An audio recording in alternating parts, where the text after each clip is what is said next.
I am so honored to be able to talk to you guys today. Truly honored that I was asked to share. And I'm really humbled to be able to talk about this subject of You Matter, because I truly believe that if we could grasp this two-word phrase, it could really change our lives. And I can look over this room of beautiful women and easily, without any doubt, say, you matter. I mean, I can just go individually of those that I know, and it would, without a doubt, you matter. I have 3 daughters, almost all 3 teenagers, so please pray for me. But on their mirror, I put, you have influence. And I do that because I truly believe that. I believe that they have influence in their circle of friends and in their school and in their youth group and on their teams. I believe that. And isn't it easy to see the strengths and the talents and the beauty and the capabilities of other people? And I see it. I see the moms that have the perfect children. I see the women that are so successful in their jobs. I see the women who have beautifully decorated homes and stylish wardrobes. We see it, right? And I will confess that I covet every Sunday when I see Pastor Carly in her beautiful locks of curls. I do, and I've admitted to her, I am like the total opposite of Carly. And so it's always like we want something that we don't have, or the opposite, right? But I could say to you, you matter, without any doubt. But you probably wouldn't necessarily receive that as truth. And so you might say, oh, that's really sweet of you. I really appreciate it. It may make you feel good for a little while. But then life kicks in, and it's easy to see those shortcomings. It's easy to remember past mistakes. It's easy to see where we're ill-equipped, and we become weary, and we wonder, does any of this matter? Do I matter? And ultimately, I cannot convince you of our theme today simply by saying, you matter. But it comes down to this. You matter whether you believe it or not. But the thing is we've been robbed. You've been robbed, I've been robbed. And we have been robbed of the fact of who our identity is. So it's what we call it is identity theft. And when you look at the definition of identity, it says the fact of being, did you catch that? The fact of being who you are. And your identity is a fact, not a feeling. It is not based on other people's opinion. It is not based on what you have done, and it is not based on how you will perform. Now, I tell you this, when you're given a subject to speak upon, who's the one that gets the first lesson? Myself, right? And this is just a valuable lesson for me as well. But we have been robbed from the fact of who we are, our true identity. And it just seems like every time God takes me back to my life verse. And it's a very familiar verse that you may know of, and it's John 10:10. And it says, the thief comes only, that's his only purpose, is to steal and kill and destroy. But I, and those are red letters, that's Jesus speaking to us. He says, I have come that they, which is his sheep, that is us, those he loves, those he values, those who follow him, will have life, but not just breath to breathe, not just exist, but life abundantly. So if you look at in chapter 10 in the book of John, Jesus uses this analogy of a good shepherd, a thief, and his sheep. And he's trying to explain to us who he is, who we are, and who the enemy is. And so he's trying to identify all those that are included, all those that are involved, using this short story or analogy that the people at that time would relate to. So tell me, how many of you are sheep owners? No, Julie Wilhite, is she here? No. So none of us are sheep owners, okay? So maybe that analogy doesn't quite work for us. But maybe if we could use a real-life analogy, maybe it will kind of sit in with us. So let's kind of think of something, and I don't say this to scare you, or I'm just trying to make a point, but just can you imagine, let's say you put your kids to bed, you tuck them in, they're safe and sound, you go to bed, and all of a sudden in the middle of the night, you hear an unfamiliar, strange noise. Well, that happened to my husband Brent and I, a very similar situation. What had happened, we'd had our friends over that evening. We were all in the basement. And when we came up, the front door was wide open.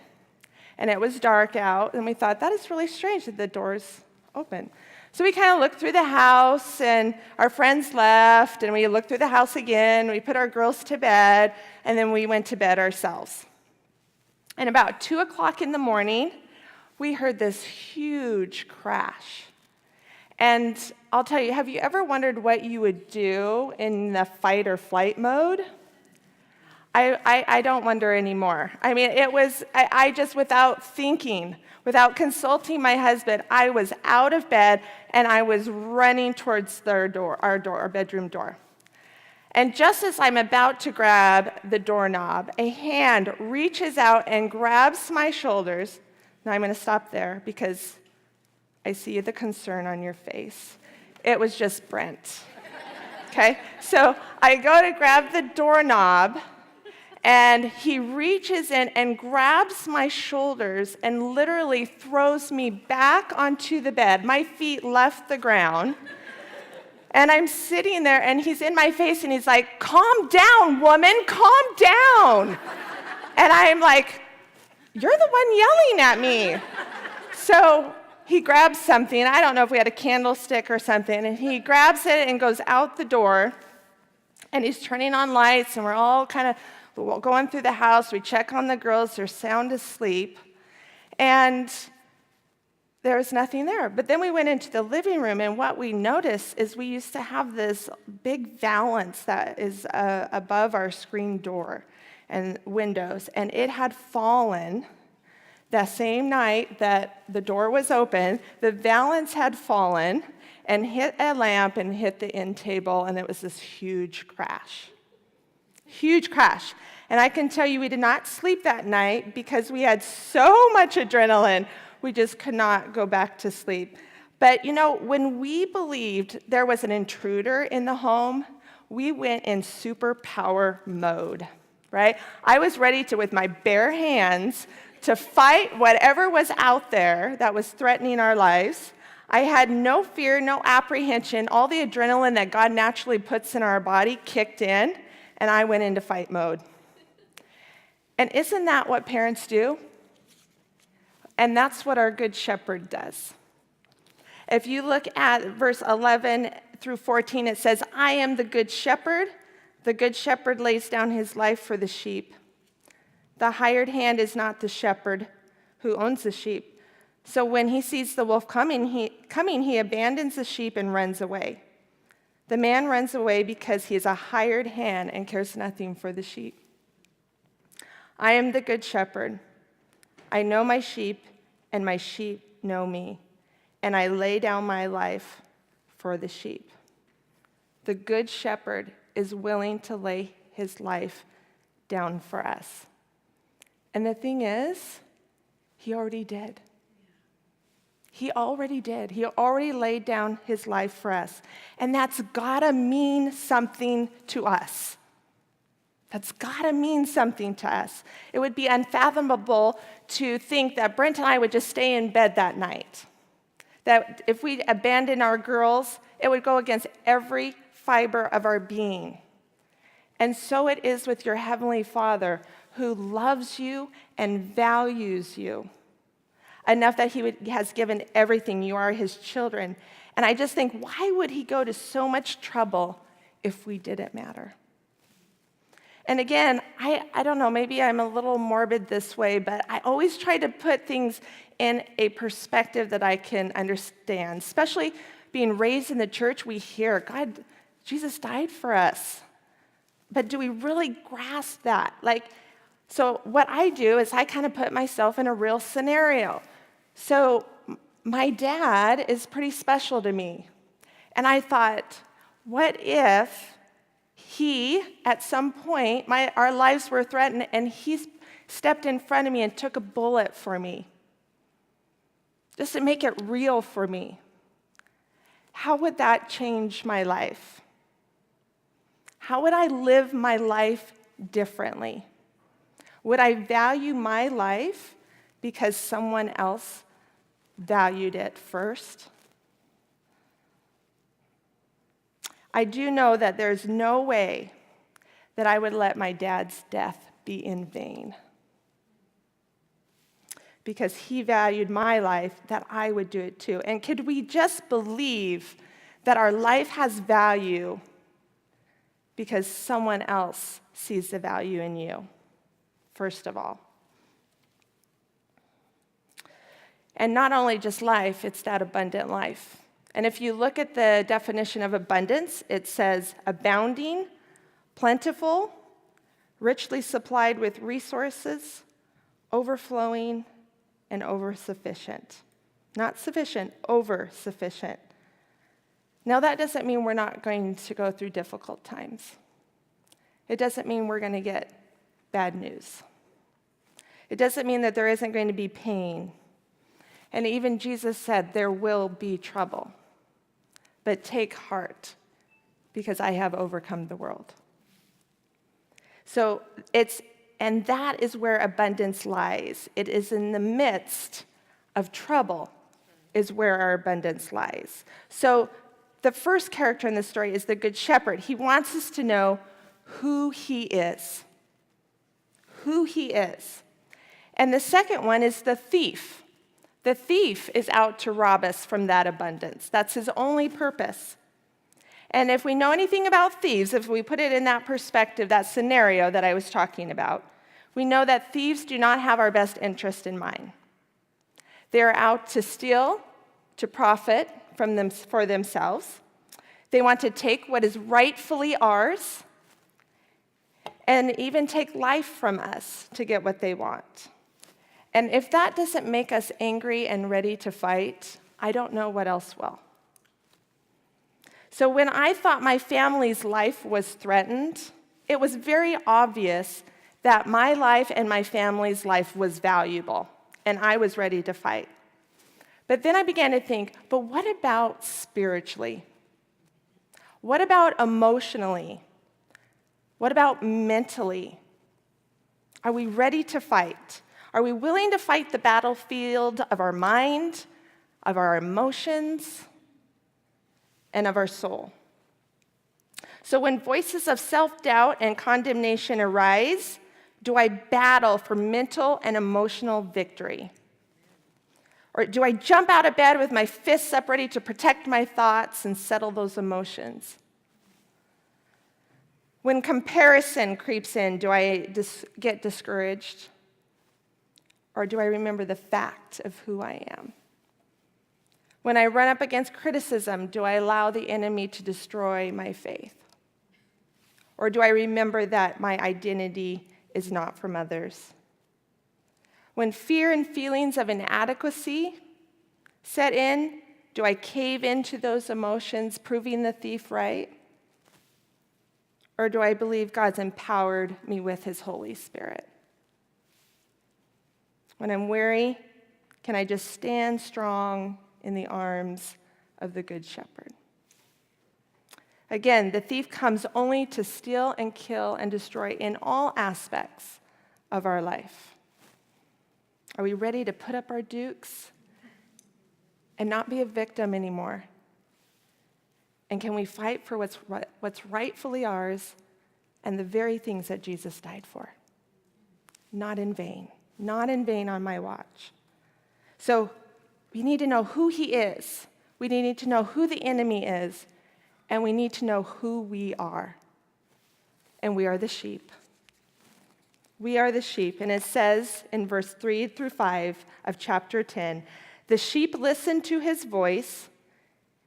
He calls his own sheep by name and leads them out. And when he has brought out all his own, he goes on ahead of them, and his sheep follow him because they know his voice. But they never follow a stranger. In fact, they will run away from him because they do not recognize the stranger's voice. The sheep know and listen to his voice. Can we all admit we have voices? We have lots of voices, don't we? We have those voices on the outside telling us things. Our culture tells us things. We have voices on the inside that replay a script in our mind that becomes all too familiar.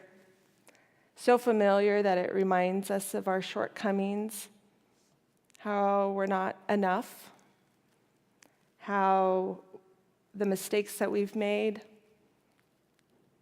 the inadequacies we have, maybe that it just doesn't matter. And then we've entertained those thoughts from the thief, ready to rob our abundance. And his voice has become more familiar than the shepherd's voice, which puts us in great danger.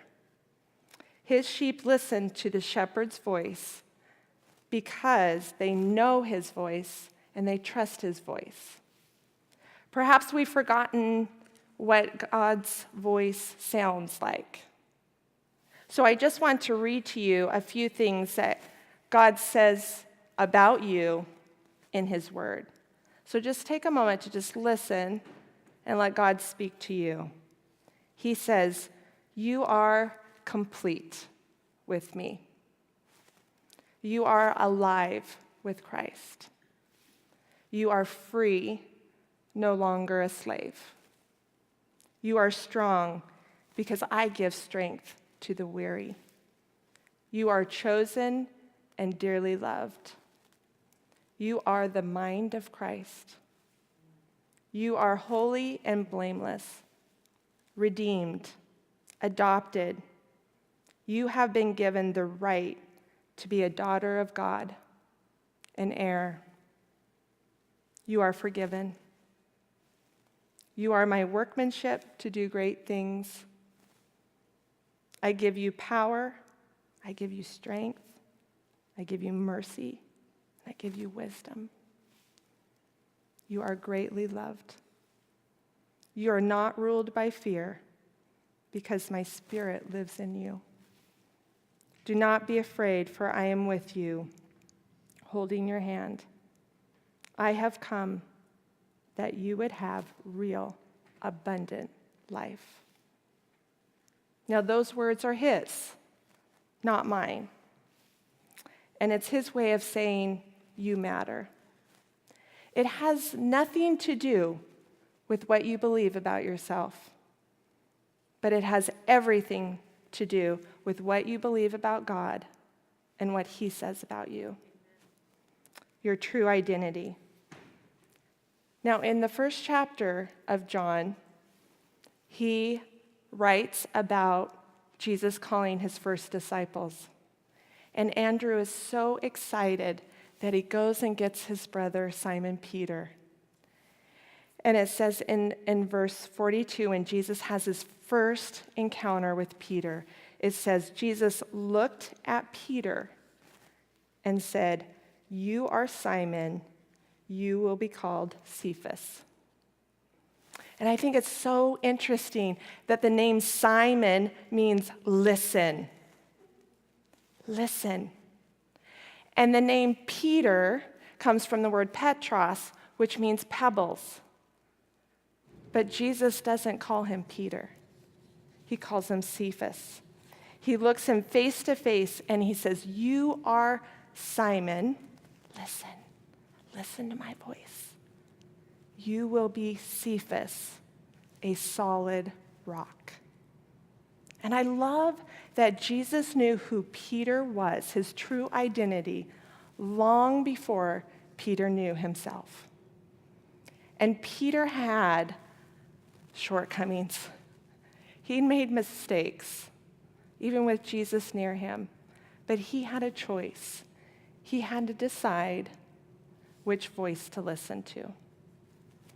Oswald Chambers, if you know the author, he says, the look of Jesus will require breaking your heart away forever from allegiance to any other person or thing.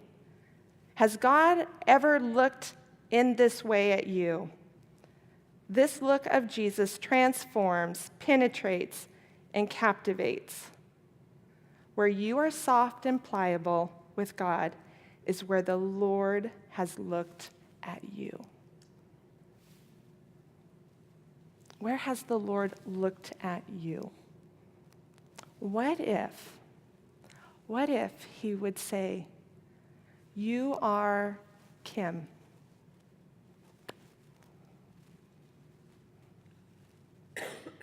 You are faithful.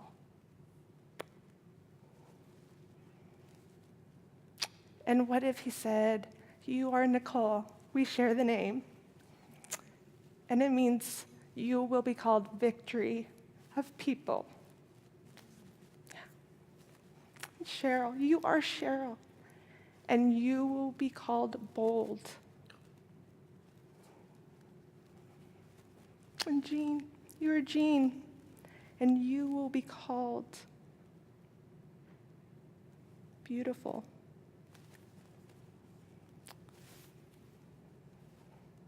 What is God saying to you? And are you willing to take Jesus at his word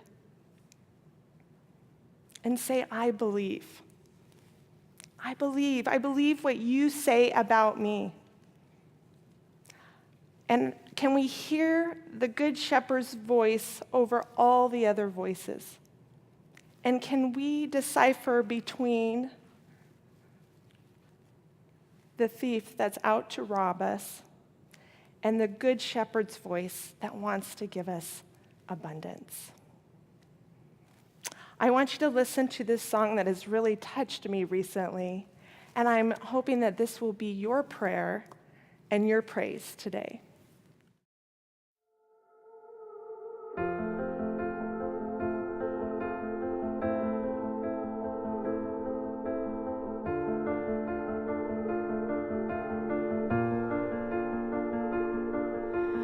I keep fighting voices in my mind that say I'm not enough.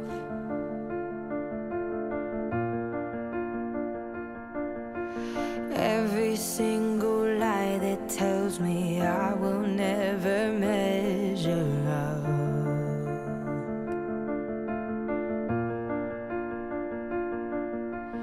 Am I more than just the sum of every high and every low?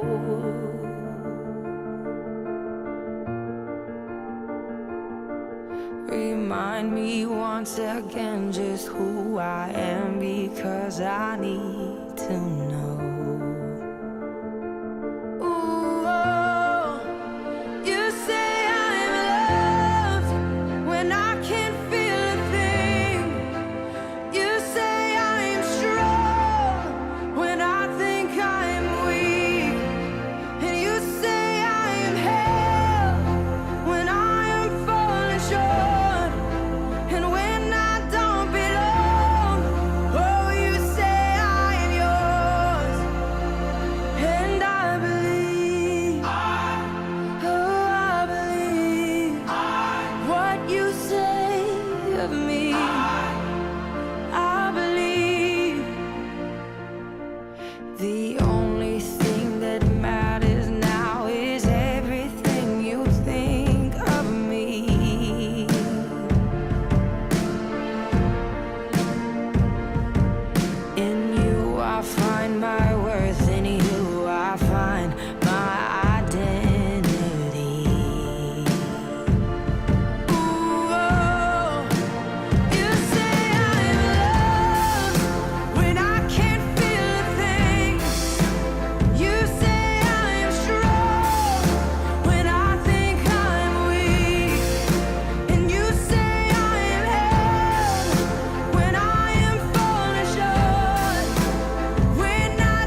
You'll have every failure, God.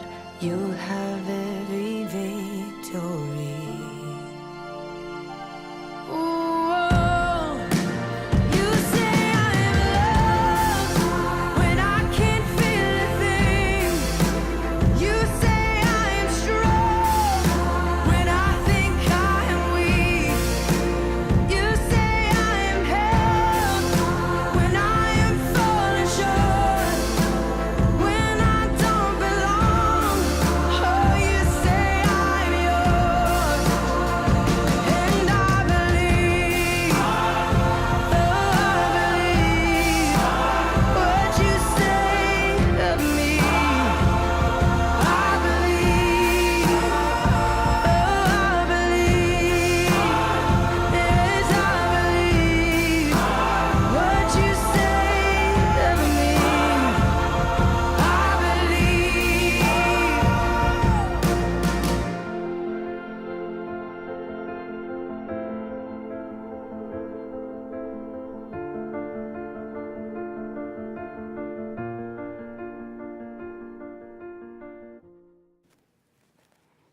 I believe. When I looked at this song, and I've listened to that several times over, but I just looked at 3 comments popped out on YouTube when I was looking at it. One person said, "This song found me sitting in a hospital with an addiction, and it brought me to my knees, and I gave it all over to him." Another person said, "This song saved me today. I thought about committing suicide, but God's grace saved me." I've been saved for 29 years, and for 29 years I've been trying to figure out what God saw in me, why he pursued me. And I have to believe that what he says of me, because I can't even comprehend grace. You matter. Don't take it from me, take it from God. His abundance is only one belief away. And it has nothing to do with what you believe about yourself, but it has everything to do with what you believe about God and what he says about you. Thank you.